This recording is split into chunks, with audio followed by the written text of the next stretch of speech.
प्रभु यीशु के सामर्थ्य नाम में आप सबको जय मसीह की, प्रेज द लॉर्ड। आइए आज के सुंदर दिन के लिए पिता का धन्यवाद करें। परमेश्वर ने एक और सुंदर दिन हमें दिया है, उसकी महिमा है, उसकी बड़ी दया है। मेरे साथ प्रभु के वचन को निकालिएगा। इफिसियों की पुस्तक निकालिएगा, 1 अध्याय वचन 3। यहाँ इस प्रकार से लिखा है, हमारे प्रभु यीशु मसीह के परमेश्वर पिता का धन्यवाद हो कि उसने हमें मसीह में स्वर्गीय स्थानों में सब प्रकार की आत्मिक आशीष दी है। Praise the Lord, hallelujah. परमेश्वर के लोगों, ये वचन बहुत गंभीर है, बहुत गहरा है और भेद से भरा है। परमेश्वर का दास प्रेरित पौलुस पीड़ा के समय में, इफिसी की किताब में पीड़ा के समय में, बंदीगृह के समय में, वेदना के समय में इस बात को लिखता है कि परमेश्वर पिता का धन्यवाद हो कि पिता ने हमें सब प्रकार की आशीष दी, सब प्रकार के उत्तम आत्मिक आशीषें, और वो मसीह यीशु में दिया है। हालेलुया। शब्दों को देखिए, मसीह यीशु में, यानी जब तक मैं मसीह में हूँ मेरी आशीषें सुरक्षित है। पर अगर मैं मसीह से पीछे हो गया या मसीह के पीछे नहीं चल पा रहा हूँ या प्रभु के साथ नहीं हूँ, तो मैं चर्च जाऊँगा, गाना गा रहा हूँ, आराधना में भाग ले रहा हूँ, पर अगर वचन में मेरा जीवन नहीं है तो मैं उन आशीषों को पा नहीं सकता। बहुत बार लोग इसलिए परेशानी में हैं कि मैं प्रार्थना करता हूँ, मैं उपवास भी रख रहा हूँ, मुझे आशीष क्यों नहीं मिल रही है। आप हन्ना का जीवन जानते हैं। बहुत बार, कई साल, कई महीने वो लगातार परमेश्वर के भवन में जाती रही, पर उसे आशीष नहीं मिला। क्योंकि हो सकता उसने ये मांगा होगा कि प्रभु मेरे सौतन का ऐसा है, मेरा पति उससे ज़्यादा प्यार करता है, मेरे सौतन को तो बच्चा दे रहा है। तो कहने का मतलब वो अपनी प्रार्थना में दूसरों को कोस रही है, अपनी प्रार्थना में वो दूसरों को बुरा भला कह रही है। परमेश्वर ऐसी प्रार्थना ग्रहण नहीं करेगा, कभी नहीं। आपको याद होगा वो 2 लोग जो मंदिर में प्रार्थना करने गए थे। पहला व्यक्ति धार्मिक है, धर्मगुरु है, फरीसी। उसने कहा मैं सप्ताह में 2 दिन उपवास रखता हूँ। बताइए क्या आप और मैं रखते हैं? उसने कहा मैं अपनी सारी कमाई का दशमांश देता हूँ। क्या आप और मैं कर रहे हैं ये?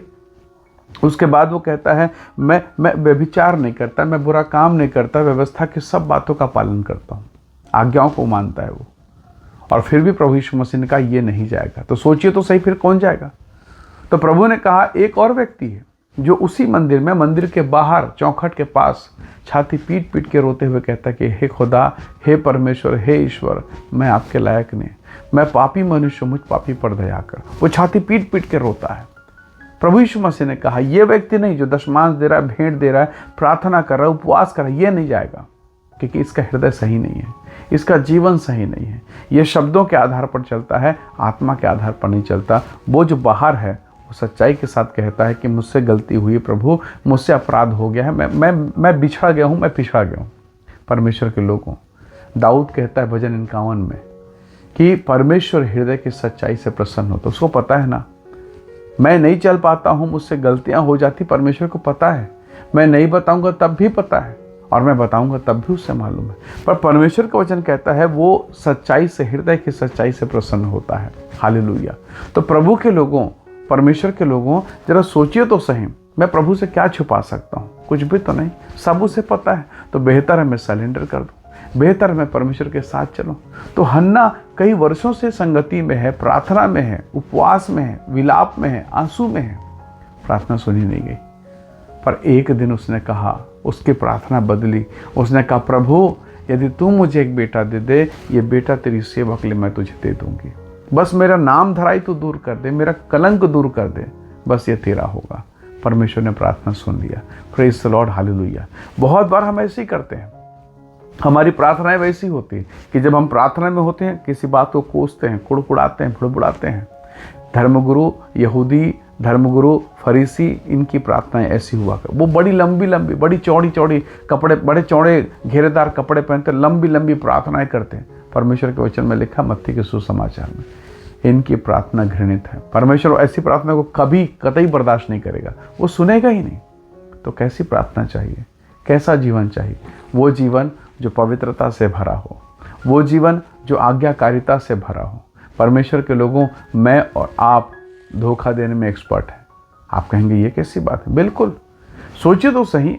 पहला हमारे आदि माता पिता आदम और हव्वा परमेश्वर के सामने खड़े हैं, झूठ पे झूठ बोल रहे हैं। वो कह रहे हैं कि तूने किया। वास्तव में वो बताना चाहते हैं परमेश्वर मैंने कुछ नहीं किया, इस महिला ने किया, और इस महिला को तो आपने बनाया है। यानी गलती तो आपकी है। कहने का मतलब वो कितने बहानेबाजी कर रहे हैं। परमेश्वर के लोगों, काश उस दिन वो सच बोल देते, शायद कुछ और रास्ता निकल जाता। हालेलुया। परमेश्वर के लोगों, बहुत बार हम ऐसा ही जीवन बिता रहे हैं। पौलुस कहता है, परमेश्वर पिता ने हमें सब प्रकार की आशीष मसीह यीशु में दी है। या दूसरे शब्दों में मैं कह दूं कि मैंने बहुत सारा गिफ्ट आपके लिए रखा है, बहुत सारे उपहार, और वो उस कमरे में है, और उस कमरे की चाबी यहाँ पर है। कहने का मतलब, अगर उस घर में 4 कमरे हैं, आप 3 कमरे में घुस जाइए, यहाँ वहाँ जाइए, कुछ नहीं मिलने वाला जब तक आप उस कमरे में नहीं जाएंगे। और जैसे उस कमरे में दाखिल होंगे, जैसे उस ताले पर चाबी घुमाएंगे, उस कमरे में रखी हुई हर चीज़ें आपकी है। पौलुस वही तो कह रहा है। इस संसार में हम यहाँ वहाँ हाथ मार रहे हैं, रिश्तेदार के पास, परिवार के पास, कोर्ट कचहरी में वकील के पास हम जा रहे हैं, रिश्तेदार के पास हाथ फैलाते हैं। कई बार तो हमारा फ़ोन देख के वो रख देते हैं, काट देते हैं, हमें देख कर वो भाग जाते हैं। न रिश्तेदार करीब में हैं, न मित्र हमारे करीब में हैं, न मोहल्ले के लोग हमारे करीब में हैं। किसकी तरफ देखें? पर वो यीशु एक वफादार परमेश्वर, प्रभु के लोगों, बाइबल कहती है सब आशीष मसीह यीशु में, अर्थात उस कमरे में है। अगर मैं उस कमरे में चला गया, सब मेरा है।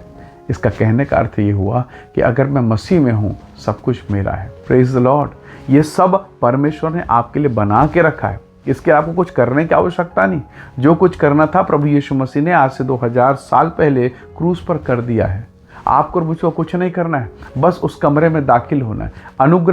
अनुग्रह उस दया को ग्रहण करते हुए उस अनुग्रह के कमरे में दाखिल होना है, ताकि मैं और आप आशीषित हो जाएं। हालेलुया। हम कितनी बार यहाँ वहाँ तकलीफ़ें झेल रहे हैं, हम इससे आशा लगाएं, उससे आशा लगाएं, और अंततः हमारा हृदय टूटना ही है।